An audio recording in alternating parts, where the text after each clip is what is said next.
Alors bonjour frères et sœurs et amis, je sais que ça va pas te déranger de ce que je vais vous apporter encore, mais bon, la vérité n'est pas toujours bonne à dire, mais il faut bien la proclamer.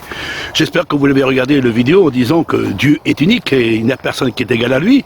Il y en a des centaines de versets, si vous en voulez encore d'autres, je pourrais vous en mettre encore des centaines de versets, qu'ils soient dans l'Ancien Testament comme dans le Nouveau Testament.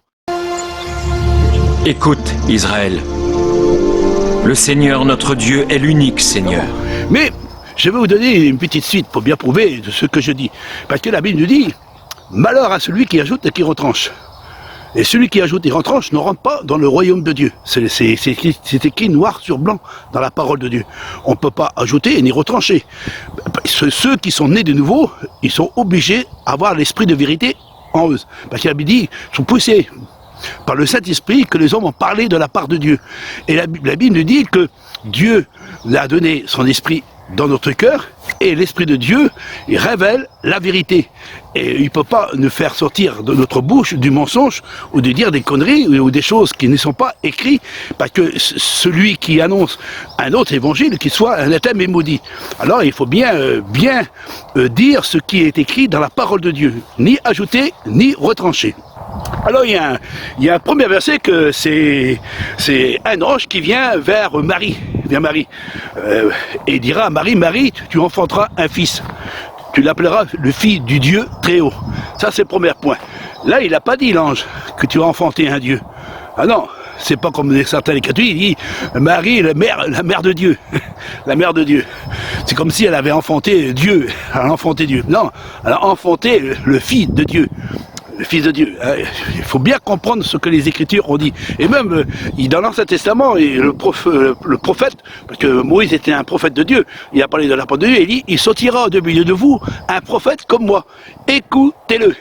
Et même dans l'Ancien Testament, il dit, Père, envoie-moi pour faire ta volonté, pour annoncer à mes frères. Et le Christ a dit, vous priez votre Père. Car votre Père sait de quoi vous avez besoin avant que vous le lui demandiez. Notre Père, qui es aux cieux, que ton nom soit sanctifié, que ton règne vienne,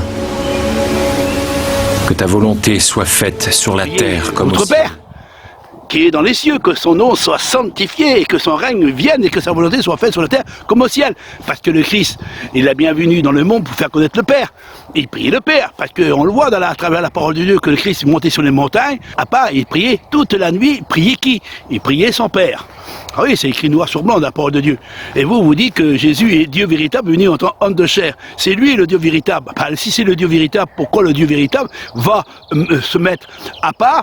Il va monter en haut de la montagne et passer toute la nuit discuter avec quelqu'un qui est son Père. Mais c'est comme dans le jardin de Gethsémane. Le Christ a bien prié, il a dit Père que cette coupe s'éloigne de moi. Non, ma volonté, mais la tienne. Et quand il était dans le genre entre ciel et terre, il dit Père, je remets mon esprit entre tes mains. Alors, on voit que tout le long de la Bible, tout le long des Écritures, on voit que le Christ, il parle de son Père, le Père éternel. Dans l'Ancien Testament, les prophètes ont dit que Dieu était Abba Père, Abba Père. Le Christ, il en le proclamé Abba Père, et ceux qui ont l'Esprit de Dieu, c'est ça que la plus belle des choses, que le verset sera mis en évidence, c'est que l'apôtre Paul, il dit, ceux qui ont l'Esprit, et ceux qui ont l'Esprit de Dieu en eux, ils diront Abba Père, par l'Esprit. Et vous disiez que Jésus est Dieu, le Dieu véritable, venu en tant qu'homme de chair. C'est anti-biblique. Alors là, vous n'avez pas l'esprit du Père, ni l'esprit du Fils en vous, parce que vous proclamez que Jésus est le Dieu véritable venu en tant qu'homme de chair. C'est lui le Dieu véritable, selon ce qui enseignent ces prédicateurs.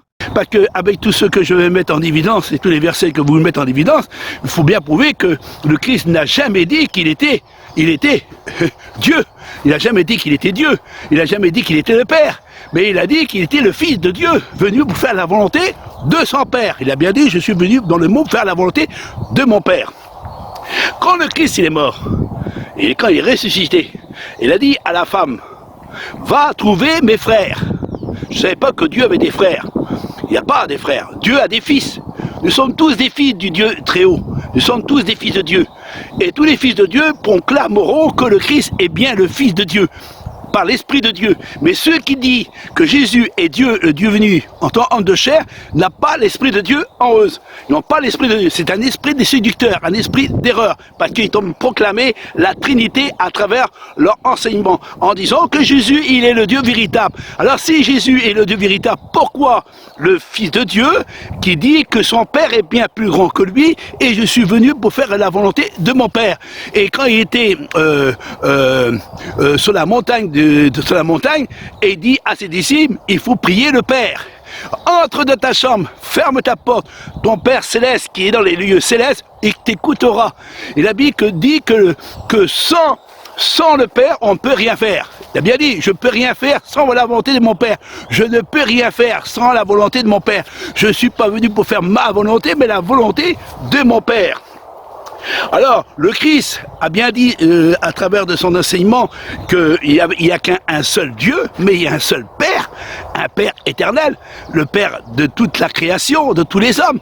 Et on voit qu'à travers de l'Évangile, même l'apôtre Paul, il dit, à travers de son enseignement, il dit ouvertement en disant que ceux qui ont l'Esprit de Dieu en eux, ceux qui ont l'Esprit de Dieu diront « Abba, Père ».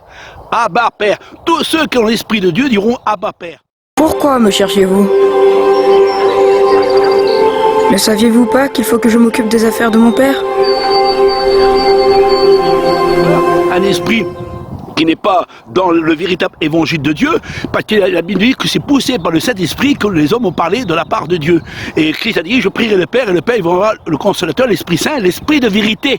L'Esprit de vérité, il vous conduira dans toute la vérité. Alors, ça veut dire, si nous avons l'Esprit de vérité, on est obligé de proclamer la vérité. Qui dit-on que je suis, moi, le Fils de l'homme? Les uns disent que tu es Jean-Baptiste, les autres Élie, les autres Jérémie, ou l'un des prophètes. Et vous, qui dites-vous que je suis? Tu es le Christ, le Fils du Dieu vivant. Tu es béni, Simon, fils de Jonas.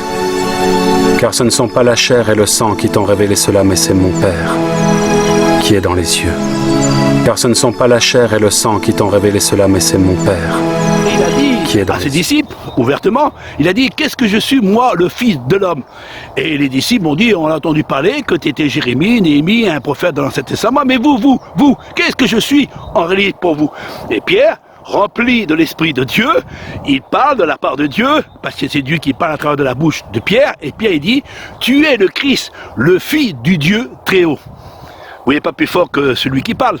Et celui qui a parlé à travers de la bouche de Pierre, c'est Dieu. Parce que Christ est en le confirmé un peu plus loin dans le verset. Et dit, Pierre, les paroles qui sont sorties de ta bouche, ce ne sont pas tes propres paroles, mais ce sont les paroles de mon Père. Les paroles de mon Père. Pourquoi le Christ dit que le Dieu véritable, le Dieu unique, il est son Père? Parce que vous ai montré les vidéos pour bien prouver que Dieu est un Dieu unique. Et le Dieu unique, il n'y a personne qui est égal à lui. Il est le Dieu véritable, le Dieu unique. Et le Dieu unique a envoyé son Fils dans le monde pour enfin de ôter notre péché. Il est l'agneau de Dieu qui ôte le péché du monde. Il est l'agneau de Dieu qui ôte le péché du monde. Vous n'avez pas compris qu'il est l'agneau de Dieu qui ôte le péché du monde? Il a dit que je suis venu pour faire la volonté de mon Père. Quand il était sur la croix, il a été sur la croix entre ciel et terre. Il a dit, Père, maintenant tout est accompli. Tout est accompli. Père, tout est accompli. Dans le jardin de Gethsémani, il a dit, Père, que cette coupe s'éloigne de moi. On voit que le Christ, à travers de son évangile, il montre à ses disciples, il montre à travers des évangiles, dans les 4 évangiles, vous pouvez le lire à travers des évangiles, et même l'apôtre Paul, il dit, le Père de notre Seigneur Jésus-Christ, le Père de notre Seigneur Jésus-Christ. J'espère que vous comprendrez le sens réel de cette vérité, parce qu'on ne peut pas parler sans donner des versets. Et comme moi, j'essaye toujours de vous apporter des versets, et les versets que je vous donne, c'est écrit dans la parole de Dieu, et vous pouvez examiner votre Bible, et même plusieurs Bibles, parce qu'il faut bien sonder toutes les Bibles, et vous verrez qu'à travers des Bibles, c'est écrit noir sur blanc que le Christ est bien le Fils de Dieu, l'envoyé du Père. Alors j'ai une chose aussi que je vais vous apporter, parce que je sais qu'il y a beaucoup de prédicateurs qui essayent d'envoyer leurs zouaves vers moi en disant ne l'écoutez pas, c'est un menteur. Alors si je suis un menteur, ça veut dire tous les versets que je suis en mettre en évidence, les apôtres sont des menteurs. Oui, les apôtres sont des menteurs. Parce que l'apôtre Jean, il a dit à travers de son évangile, parce que je sais que vous servirez quelques versets, hein, comme Thomas, dans Jean, dans Thomas, il dirait tu es mon Seigneur mon Dieu. Mais un peu plus bas, il dit qu'il est le Christ, le Fils du Dieu vivant. Le Fils de Dieu, il est le Fils de Dieu. Dans Jean 3,16, il est Dieu a tant aimé le monde qu'il a donné son Fils unique. Ah oui, et dans Jean 1, verset 18, il dit que je suis venu pour faire connaître le Dieu véritable, parce que personne ne l'a vu, le Dieu véritable. Alors je suis venu le faire connaître. Ça veut dire que personne ne l'a vu, hein, parce que Dieu est une lumière inaccessible, personne ne peut voir, selon ce que vous avez mis en évidence. Alors vous servirez peut-être quelques versets, hein, mais malheureusement, tous les versets, je les connais tous, et tous ces versets ne disent pas que le Christ, il est le Dieu véritable venu en tant qu'homme de chair. Et s'il serait le Dieu véritable, comme vous dites, ça veut dire qu'il est le Père. Et s'il est le Père, il est Dieu. Alors s'il est Dieu, c'est le Dieu que vous prononcez. Alors il faudrait supprimer tous les versets que je mets à travers de ce vidéo, et tous les versets et tous les vidéos que j'ai mis depuis des années pour bien prouver ce qu'il écrit dans la parole de Dieu. Alors si c'est faux, il faudrait effacer tous les versets. Alors il y aura encore des versets qui vont se mettre en évidence pour bien prouver de ce que je vais vous exprimer. Parce qu'il y a quand même 53 versets qui disent qu'on l'appelle le fils de l'homme, hein, le fils de Dieu. Hein, et il y a des dizaines de versets que le Christ a exprimés en disant qu'il est venu pour faire la volonté de son Père. Il parle de son Père, et il prie le Père, selon ce que je vous ai mis en évidence à travers de ce vidéo. Et je sais que vous servirez quelques petits versets. Vous servirez aussi, moi et mon Père, nous sommes un. Mais il y a un verset que c'est un prétexte de ne pas le donner, parce que le Christ a dit, Père, comme moi je suis un en toi, je veux aussi que mes disciples soient un comme nous. Et comme je vous ai mis des vidéos à ce sujet en disant, si Jésus est Dieu, et Dieu, ça fait déjà 2 dieux, et 12 apôtres, ça fait 12 dieux, ça fait 14 dieux. Ah oui, mais malheureusement, quand il a parlé de ça, c'est l'union unie ensemble, dans le même travail, dans la même pensée, par le même esprit, l'esprit du Père. Parce que le Père, c'est lui qui est maître de toutes choses. C'est le Dieu qui a créé le ciel et la terre, et aussi tous les êtres vivants. Et tous les êtres vivants, nous sommes des êtres vivants, nous sommes des âmes créées par le Créateur, et le Créateur, c'est lui qui nous a donné son esprit, et si nous vivons par l'esprit de Dieu. C'est pour ça que Christ a dit, Père, comme tu as la vie, tu m'as donné la vie aussi. Et comme Jean exprime bien à travers de son évangile, en disant que le Christ est bien le Fils de Dieu, l'envoyé du Père, car Dieu a tant aimé le monde qu'il a donné son Fils. Et c'est ça qui est écrit dans la parole de Dieu.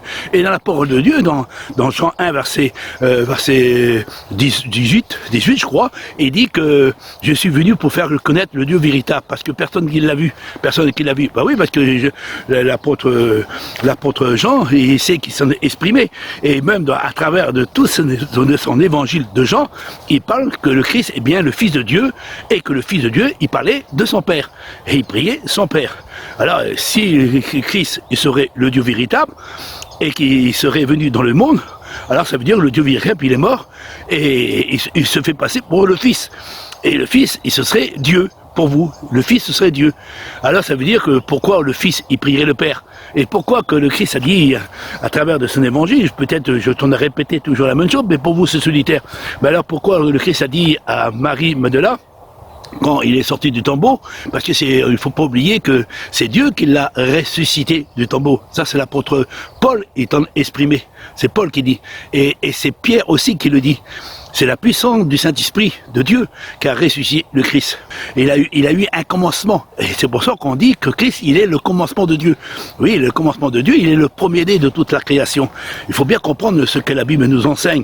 Et surtout, sonder toutes les Bibles, comme je vous ai dit en évident, mais comme aujourd'hui, vous n'avez plus l'accès à réfléchir et que vous n'avez plus l'Esprit de Dieu en vous, en réalité, vous avez un esprit d'égarement. et cet esprit d'égarement que Satan est en exposé dans les cœurs de ses prédicateurs, et ces prédicateurs, ils comptent prêcher un faux évangile. Et ce faux évangile qui vous proclamez, eh ben cet évangile, et vous l'acceptez, vous les chrétiens, et vous croyez que c'est la vérité, alors vous persécutez les hommes de Dieu qui t'ont proclamé en disant que le Christ, le Fils de Dieu, est bien l'envoyé du Père. Et oui, parce que le Père a dit dans sa propre bouche, quand le Christ fut consacré par Jean-Baptiste, et une voix se fait entendre dans le ciel, voici mon Fils en qui j'ai mis toute mon affection, écoutez-le, c'est le Père qui parle. Le Père qui parle. Alors, je vous ai montré à travers de ce vidéo, et comme vous ne voulez pas y croire ce que je t'en exprimé, c'est parce que vous ne voulez pas accepter la vérité. Il faut bien la proclamer. Alors, et si vous ne croyez pas en moi, pas grave. Mais c'est pas obligé de croire en moi. Même que vous m'aimez pas, même que vous me devez détester. Mais vous ne pouvez pas détester les versets qui sont mis en évidence. Vous ne pouvez pas rogner ce que le Christ a dit de sa propre bouche, quand même. Christ n'a jamais dit qu'il était Dieu. Qu'est-ce qu'il a dit à Marie-Madeleine quand il est mort, qu'il est ressuscité du tombeau? Qu'est-ce qu'il a dit à Marie-Madeleine? Va trouver mes frères. Va trouver mes frères, dis-leur que je mange chez mon père. Chez mon père. Et votre père.